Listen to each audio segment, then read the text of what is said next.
Hi all, we are all familiar with this face. She's a renowned Indian actor. Back in 2008, before undergoing cosmetic surgery, her appearance was quite different. Her transformation through surgery received a positive response. As you can see, the before and after look is amazing, giving a boost to one's appearance and confidence. The King of Pop, he had the most remarkable yet controversial careers in music industry. He has undergone numerous cosmetic surgeries primarily for aesthetic reasons while potentially ignoring the long-term impacts on his health. Over time, these excessive changes took a toll on his health. These scenarios actually highlights the subtle yet significant factors that can often go unnoticed but significantly affects the long-term success. This principle holds true across various fields. In dentistry, we can relate this with composite restorations, which have become a cornerstone of modern dental practice.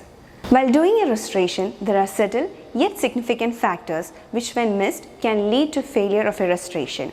As you can see, this is a class 2 restoration, which is pretty well done, and at first glance, the restoration appears successful, especially in terms of aesthetics. But we often come across situations where the same patient after few months returns with discomfort and food impaction, and we find out that there is a fracture associated with the same tooth. On further examination, we find out that the fracture was due to an inadequate contact point and incomplete polymerization which had occurred during the placement of the restoration. This scenario highlights the subtle yet significant pitfalls that can often go unnoticed but in fact affect the long-term success of the restoration.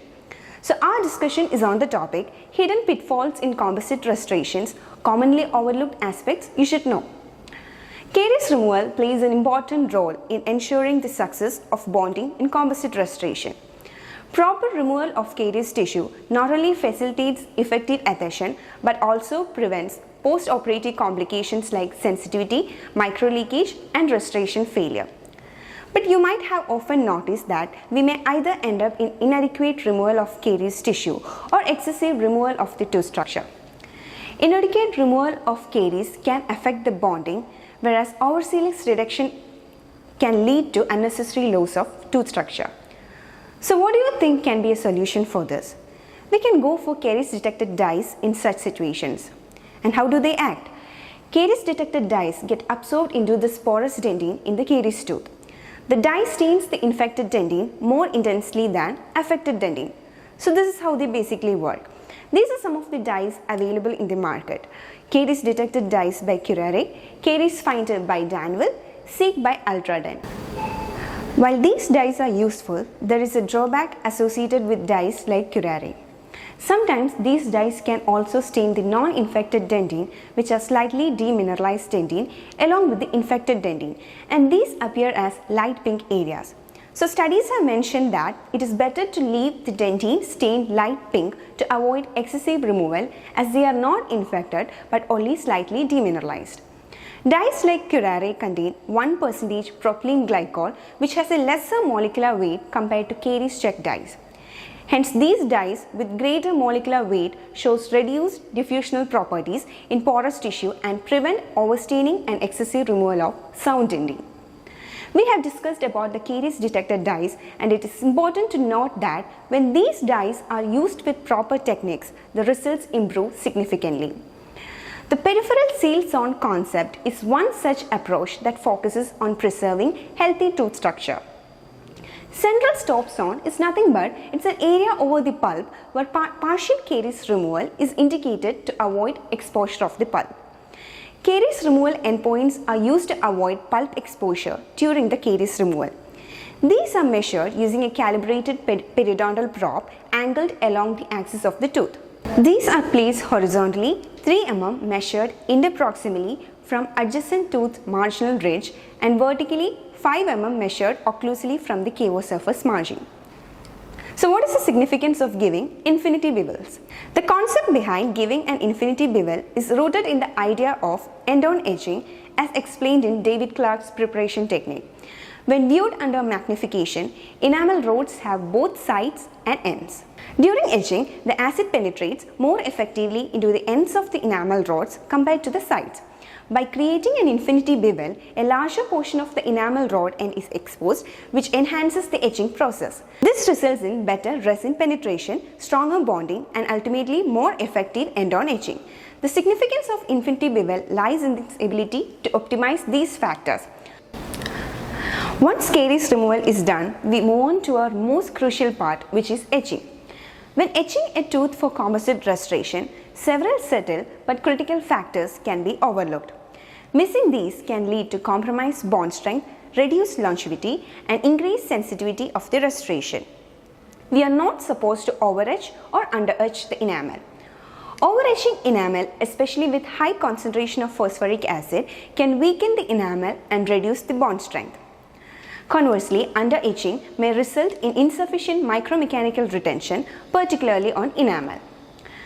Cut enamel generally requires 15 to 30 seconds. Uncut enamel, like when we require a veneer for pet lateral or in case of a midline diastema closure, require 1 minute. Etching on dentine removes smear layer, exposes collagen, and increases the surface energy. They exposes the intertubular and peritubular dentine. Literature has shown that when you etch the dentine for 15 seconds, it penetrates into 7.5 microns, which means it removes 7.5 micrometers of hydroxyapatite crystals and exposes the dentine. Below that, we have the unaffected dentine. When you etch the dentine for more time, say for more than 15 seconds, etching penetrates greater than 7.5 microns and removes the hydroxyapatite crystals probably to 10 microns. When you apply bonding agent, it has the ability to penetrate only up to 5 to 7 microns. Bonding agent doesn't have the ability to penetrate 10 micrometer, so a gap is formed between the hybrid layer and the tooth structure or the unaffected dentine. This gap has dentinal fluid, and the fluid movement results in post-operative sensitivity. This will also affect the longevity of the bonding because of fluid movement and will result in disintegration of bonding. Studies have shown that overetching dentine with phosphoric acid can lead to deeper demineralization, making resin infiltration incomplete and potentially causing post-operative sensitivity. Is phosphoric acid etching required on dentine? Literature has shown that the necessity of phosphoric acid etching on dentine for composite restoration depends on the adhesive system being used. Self-etch systems are particularly effective for dentine because they result in shallower demineralization compared to phosphoric acid, which can reduce sensitivity while maintaining adequate bond strength. There are some disadvantages for self-etch adhesives on enamel. They show weaker bond strength on enamel, they have poor performance on unprepared enamel, they show limited ability to etch a prismatic enamel, and finally they have increased risk of marginal leakage. So to mitigate these disadvantages of self-etch adhesives, selective etching can be done. Selective etching is done by applying phosphoric acid to enamel only for 15 to 30 seconds before using a self-etch adhesive. This can improve enamel bonding without affecting dentine. So what should be the rinsing time after etching? Gel etchants usually requires 10 to 15 seconds, whereas liquid etchants requires 5 to 10 seconds. This is because gel etchants has silica which can interfere with bonding, hence rinsed thoroughly. Incomplete rinsing of the acid can leave residues, leading to compromised bonding. What happens when you overdry the dentine? Completely drying dentine after etching can collapse the collagen network, which weakens the adhesive bond and leads to post-operative sensitivity. Dentine should be left moist with a glossy surface to maintain the integrity of collagen scaffold. So make sure that you just air dry them for 5 seconds. So once etching is done, apply adhesive to the enamel and dentine with a light brushing motion for 15 seconds. This improves the adhesive's penetration into the collagen network of dentine, leading to better hybrid layer formation and increased bond. So once the adhesive is applied, we have to air dry it because they contain solvents. These solvents in adhesives actually help in predictable bonding of hydroxyethyl methacrylate to the dentine. Once the solvent serves its purpose, it has to be removed because if solvent is kept inside, it will interfere with polymerization and bonding. So how do we eliminate them? Air dry it, and for how long? Study says that air thinning for 5 seconds with medium air pressure followed by strong air is effective in achieving a well-distributed adhesive layer free of solvents and bubbles. There are different types of solvents present in our bonding system. So what is the clinical significance of knowing which solvent is present in our bonding system? Acetone has the highest evaporation rate, so less drying time is required, which is less than 10 seconds. Ethanol requires 5 to 10 seconds and water has the longest drying time, which is more than 10 seconds. Once the adhesive is applied and air-thinned, cure the bonding agent for 10 to 20 seconds. Have you ever come across a situation that you have done your class 2 composite restoration and taken an X-ray and right at the margin you see a black line? The black line is actually telling us that the bond in that area has failed. Why does this bond fail? What typically we do in a restoration is that once the bonding agent is scrubbed for 15 to 20 seconds, we light cure them. A hybrid layer is formed here and this is an immature hybrid layer. What we commonly do is we go ahead and take the next layer of composite and adapt it on the base of the cavity and then we light cure it. Literature says that polymerization shrinkage is always towards the center of mass. When you have a large lump of composite that is shrinking, it is exerting an immense amount of stress on the bond that is currently present in the dentin.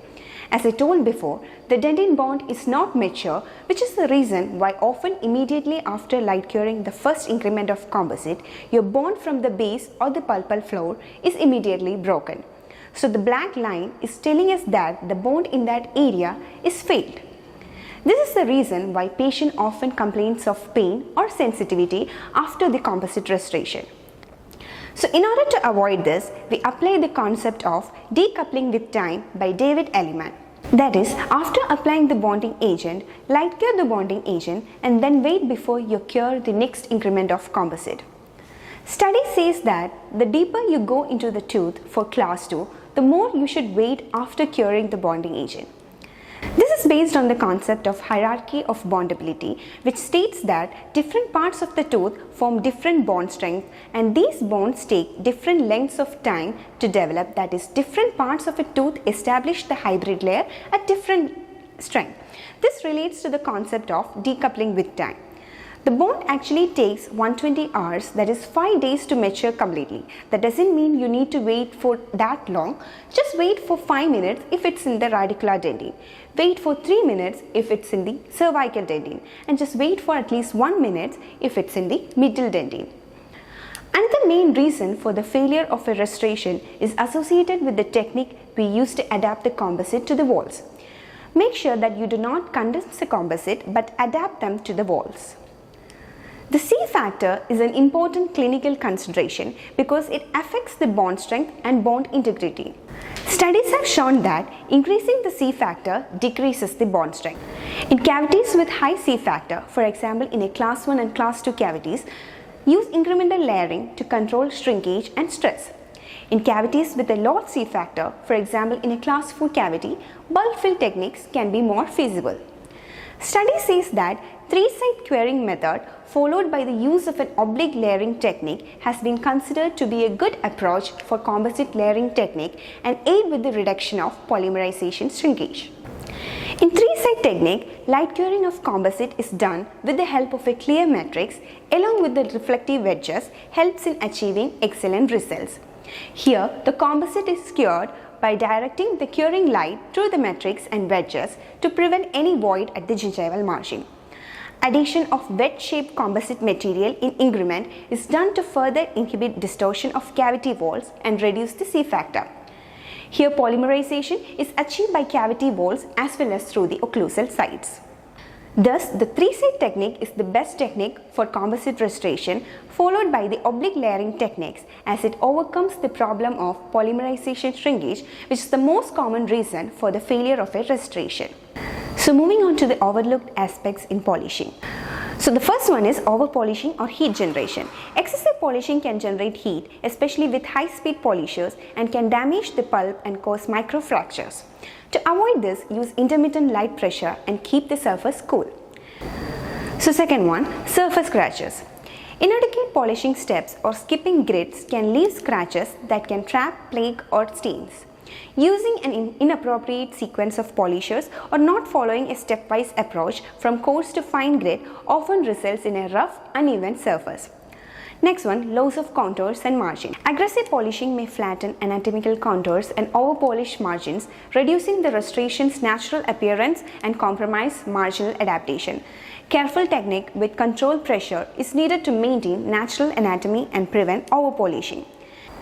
So next one is air bubbles and voids exposure. Polishing can sometimes expose air bubbles or voids within the composite. Proper technique in composite placements and careful polishing can minimize this issue. Moving on to surface staining, inadequate polishing can lead to a surface that absorbs stain over time. Using a high-gloss polishing system can help to prevent this. So coming to the conclusion, composite restorations are a cornerstone of modern restorative dentistry, yet several critical aspects often remain overlooked during their application.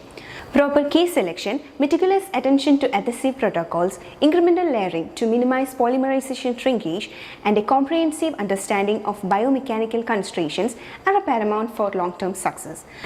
Additionally, the role of occlusal adjustments, finishing, polishing, and patient education about maintenance is frequently underestimated. Addressing these overlooked aspects can significantly enhance the functional and aesthetic outcomes of composite restorations, ultimately improving patient satisfaction and clinical longevity. Thanks for watching and see you on next video.